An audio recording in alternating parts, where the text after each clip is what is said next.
नोटबंदी पर Delhi high court का फैसला आ गया है। दिल्ली हाई कोर्ट ने अभी केवल ये कहा है कि वो पिटीशन को डिसमिस कर रहे हैं, कोई कारण नहीं बताया है, रीज़न नहीं दिया है कि क्यों डिसमिस कर रहे हैं। हमने जो PIL फाइल किया था उसमें ये कहा था कि RBI खुद ये मान रहा है कि 3.25 लाख करोड़ डंप हो चुका है, यानी 3.25 लाख करोड़ तहखानों में जमा हुआ है। इसका मतलब हुआ है कि ये जो 3.25 लाख करोड़ रुपए है ये भ्रष्ट थानेदारों का है, भ्रष्ट तहसीलदारों का है, भ्रष्ट जजों का है जो पैसा लेके गलत फैसला देते हैं।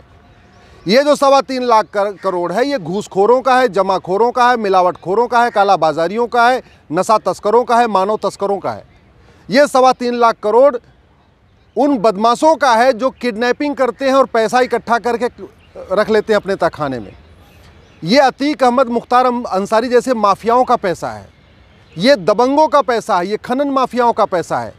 ये जो 3.25 लाख करोड़ डंप हो रखा है ये माओवादियों का पैसा है, नक्सलियों का पैसा है, जिहादियों का पैसा है, मजहबी उन्मादियों का पैसा है, ये पत्थरबाजों का पैसा है, कट्टरपंथियों का पैसा है, धर्मांतरण कराने वालों का पैसा है। ये जो 3.25 लाख करोड़ डंप हो रखा है ये पूरी तरीके से देश विरोधियों का पैसा है, देशद्रोहियों का पैसा है, गद्दारों का पैसा है। और जब भारत में टोटल 225 करोड़ बैंक खाते खुल चुके हैं, 48 करोड़ जनधन खाते हैं, फिर सेविंग अकाउंट है, फिर करंट अकाउंट है, फिर पोस्ट ऑफिस का अकाउंट है, फिर PPF अकाउंट है, टोटल भारत में इस समय 225 करोड़ बैंक खाते हैं। परिवार 30 करोड़ है भारत में और खाते 225 करोड़। भारत का हर परिवार बैंक से जुड़ चुका है। 30 करोड़ परिवार रहते हैं और 130 करोड़ आधार बन चुका है, तो भारत के हर परिवार के पास आधार कार्ड भी है। तो मेरी ये मांग थी कि कम से कम बैंक में जो लोग पैसा जमा करने आ रहे हैं उनका आधार देखा जाए, ये देखा जाए कि जो पैसा आ रहा है वो वही आ रहा है या किसी और से जमा करवा रहा है। दूसरा, पैसा ये अकाउंट में ही जमा होना चाहिए, ये मेरी मांग थी। अकाउंट में जमा करने का 2 फायदा। पहला, सरकार को लगभग 1 लाख करोड़ रुपए टैक्स मिल जाता, क्योंकि RBI खुद ही कह रहा है 3.25 लाख करोड़ तहखानों में जमा है, डंप हो चुका है, आउट ऑफ सर्कुलेशन है। तो 3.25 लाख करोड़ अगर खातों में आता तो 1 लाख करोड़ सरकार के खाते में आ जाता। दूसरा, ये जब 3.25 लाख करोड़ खाते में आता तो सरकार को भी पता चलता कि ऐसे कौन लोग हैं जो न नौकरी पेशा है, न धंधा व्यापार करते हैं, न कभी इनकम टैक्स देते हैं, फिर इतना पैसा उनके पास कैसे आ गया। तो काला धन भी पकड़ में आ जाता, काले धन का स्रोत भी पकड़ में आ जाता, और जो गलत काम करने वाले हैं वो भी पकड़ में आ जाते।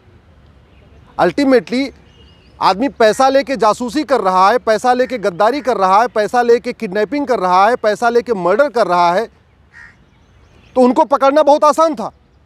इसलिए मैंने मांग किया था। अब फैसला चूंकि आया नहीं है, कोर्ट ने केवल एक लाइन बोला है, डिसमिस्ड। क्यों डिसमिस किया है कोई रीज़न अभी तक नहीं पता चला। फैसला आएगा, मैं पूरा जजमेंट पढ़ूंगा, उसके बाद देखूंगा कि इसको हाई कोर्ट में दोबारा आप रिवीजन के लिए रिक्वेस्ट करना है, रिव्यू के लिए रिक्वेस्ट करना है, या इसको सुप्रीम कोर्ट लाना है। क्योंकि टाइम तो लगातार भाग रहा है, 30 सितंबर तक डेडलाइन है, एक सप्ताह हो गया जजमेंट आने में। तो स्वाभाविक सी बात है इसको दोबारा, अभी अपलोड हुआ नहीं, अपलोड होके पढ़ने। अब मैं ये देख रहा हूँ कि इसको करना क्या है, लेकिन मेरा ये मानना है कि तत्काल सरकार को इस पे कॉग्निजेंस लेना चाहिए। माननीय प्रधानमंत्री जी को इस बात का कॉग्निजेंस लेना चाहिए कि ये 3.25 लाख करोड़ आम जनता का पैसा नहीं है, ये भ्रष्टाचारियों का पैसा है, ये उन लोगों का पैसा है जो भाड़े पे लोगों का मर्डर करते हैं, जो 5 लाख 10 लाख रुपए दे के मर्डर करते हैं। ये उन लोगों का पैसा है जो दूसरों की ज़मीन पे कब्जा करते हैं, उसको बेच देते हैं। ये उन लोगों का पैसा है जो हमारे देश में हमारे युवाओं को नशे से बर्बाद कर रहे हैं। कश्मीर से केरल तक जो ड्रग स्मगलर का नेटवर्क है ये उनका पैसा है, हमारी पूरे युवा पीढ़ी को बर्बाद कर रहे हैं। तो नशा तस्करों को पकड़ने का सबसे अच्छा तरीका यही था कि पैसा खाते में डाला जाता। भाई CBI रेड मारती है 10-20 करोड़ मिलता है, ED रेड मारती है 20-50 करोड़ मिलता है। यहाँ तो सीधे 3.25 लाख करोड़ है और उसको पकड़ना आसान है, कहीं रेड भी नहीं मारना, कहीं छापा भी नहीं मारना। या तो वो डर के मारे पैसे को नदी नाले में फेंक देते या जला देते, और बैंक में जमा करने आते तो पकड़ में आ जाते। दोनों तरीके से सरकार की विन विन सिचुएशन थी। और अगर वो पकड़ में आते तो कम से कम उनको एक सबक मिलती। चूँकि अवैध तरीके से जो पैसा कमाया गया है वो आराम से वाइट होता जा रहा है, बैंक में ना ID प्रूफ दिखाना है, ना खाते में जमा करना है, ना कोई स्लिप भरना है, तो उनकी तो बल्ले बल्ले हो गई है। वो तो गरीबों को पकड़ रहे, उनको 500-1000 रुपये दे रहे हैं, दिन भर में 10 बार लाइन में लगा देते हैं। लाइन में लग के वो पैसा लगातार ट्रांसफ़र कर उसको एक्सचेंज करते जा रहे हैं। बहुत सारे तो ऐसे हैं जिन्होंने बैंक में सेटिंग बना लिया, 10% बैंक के कर्मचारियों को, अधिकारियों को दे रहे हैं और पूरा बोरी का बोरी सफ़ेद करवाते चले जा रहे हैं। तो इसको रोकने का अच्छा तरीका था, इसलिए मैं प्रधानमंत्री से निवेदन करता हूँ, इसको तत्काल बंद करिए, रोकिए इसको। इस काला धन का जो खेल चल रहा है सफ़ेद होने वाला, इसको रोकिए। भ्रष्टाचारी पूरा अपना पैसा सफ़ेद कर रहे हैं, हत्यारे, भाड़े के हत्यारे पैसा अपना सफ़ेद कर रहे हैं, नक्सली माओवादी अपना पूरा पैसा सफ़ेद कर रहे हैं, जिहादी अपना पैसा सफ़ेद कर रहे हैं, पूर्वोत्तर के अलगाववादी जिन्होंने भी मणिपुर में पूरी इतनी हिंसा किया, पूर्वोत्तर में जो अलगाववादियों का समूह है वो कश्मीर के अलगाववादियों से भी ज़्यादा खतरनाक है।